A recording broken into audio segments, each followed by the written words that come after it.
नमस्कार दोस्तों। देश में कोरोना की रफ्तार कम होने का एक और सबूत पिछले 24 घंटों में मिला है। करीब 3 महीनों के बाद देश में 46,000 के करीब मरीज मिले हैं, जो एक राहत भरी खबर है। वहीं इंडोनेशिया अगले महीने से अपने नागरिकों को कोरोना वैक्सीन के डोज लगाना शुरू करेगा। इसके अलावा भारत के उन राज्यों जहां कोरोना का कहर सबसे ज्यादा था, वहां पर अब कोरोना के केस काफी कम आ रहे हैं। दोस्तों, इन खबरों के साथ ही हम आप लोगों को मुंबई के एक अस्पताल का वो वीडियो दिखाएंगे जिसमें वार्ड के अंदर ही कोरोना मरीज गरबा करते दिखाई दे रहे हैं। देश में 24 घंटे में कोरोना के केवल 46,000 केस। दोस्तों, लंबे समय से देश में तांडव मचाने वाले कोरोना से इन दिनों राहत मिलती दिख रही है। कोरोना के केस में इतनी बड़ी गिरावट देखने को मिली है, जो करीब 3 महीने में पहली बार है। भारत में जुलाई के बाद ऐसा पहली बार है जब कोरोना के नए केस बीते 24 घंटे में 47,000 से भी कम मिले हैं।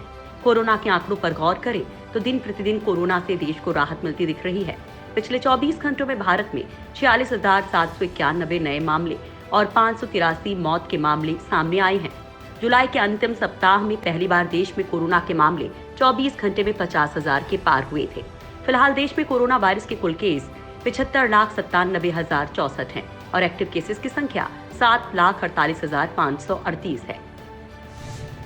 वैक्सीन की दिशा में फ्रंट पर है भारत। पीएम मोदी। दोस्तों, ग्रैंड चैलेंजेस एनुअल मीटिंग 2020 कार्यक्रम में पीएम मोदी ने वैक्सीन और कोरोना को लेकर खुलकर बात की है। पीएम मोदी ने कहा कि भारत में कोरोना की सबसे ज्यादा 88% की रिकवरी रेट है और आज हम रोजाना के मामलों की संख्या और केस की वृद्धि दर में गिरावट देख रहे हैं। उन्होंने कहा कि ऐसा इसलिए हुआ क्योंकि भारत लॉकडाउन अपनाने वाले पहले देशों में से एक था।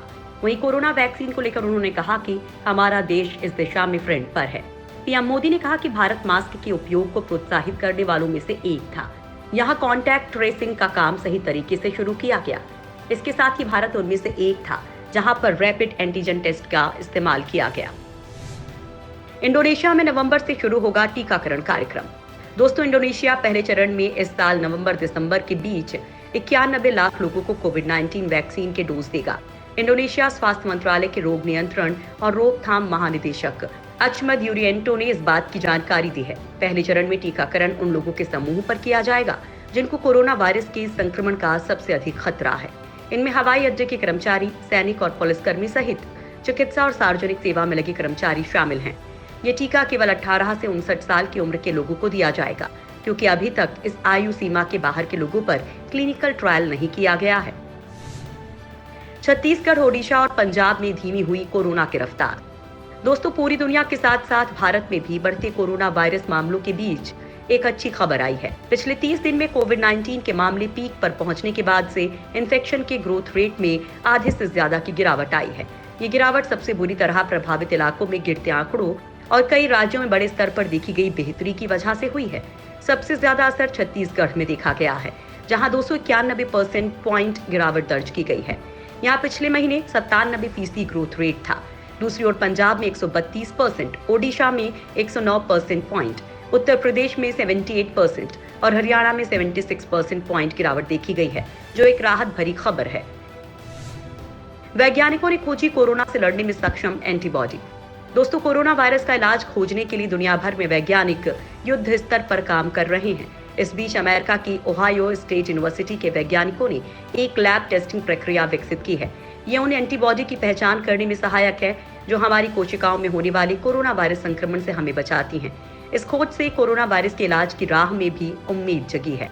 वैज्ञानिकों के मुताबिक कोरोना वायरस से ठीक हो चुके एक मरीज के शरीर में एंटीबॉडी विकसित होने की संभावना रहती है, लेकिन इससे असल में ये नहीं पता चल पाता है कि उनके शरीर में कितनी इम्यूनिटी विकसित हुई है। कुछ एंटीबॉडी शरीर की रक्षा करती हैं, जबकि कुछ एंटीबॉडी शरीर को नुकसान पहुंचाती हैं।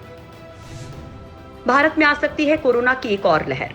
दोस्तों, भारत में अब त्योहारों का मौसम है और जब लोग एक दूसरे से खुलकर मिलते जुलते हैं, ऐसे में एक भी सुपर स्प्रेडर और लोगों के मिलने जुलने में तेजी 2 हफ्ते में पूरी सूरत बदल सकते हैं। उदाहरण के लिए केरल में त्योहार के बाद सितंबर में बहुत तेजी से मामले बढ़े थे। वैज्ञानिकों ने मामलों में अचानक तेजी आने की चेतावनी दी है। उनका कहना है कि अगर लोग कोरोना वायरस से सुरक्षा के उपाय अपनाने छोड़ देंगे तो अक्टूबर में 26 लाख मामलों के साथ पीक आ सकता है। अधिकतर एपिडेमियोलॉजिस्ट मानते हैं कि एक और पीक जरूर आएगा। साथ ही उत्तर भारत में स्मॉग से भरी सर्दियों में कोरोना संक्रमण के मामलों में बढ़ोतरी होगी। यूनिवर्सिटी ऑफ मिशिगन में बायोस्टैटिक्स और एपिडेमियोलॉजी की प्रोफेसर डॉक्टर भ्रमर मुखर्जी कहती हैं कि ऐसा लगता है कि भारत में संक्रमण की पहली लहर चल रही है।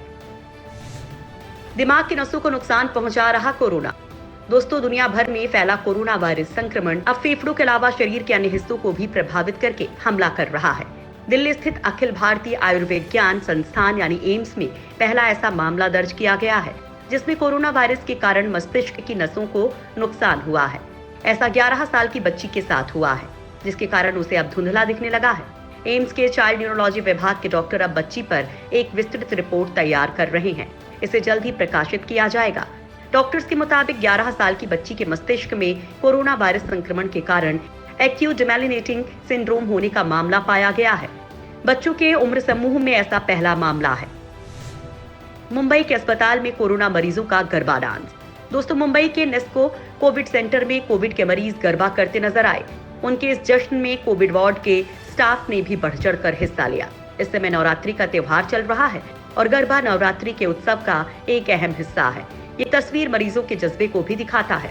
कोरोना भले ही खतरनाक हो, लेकिन सकारात्मक सोच से ही इस बीमारी को हराया जा सकता है।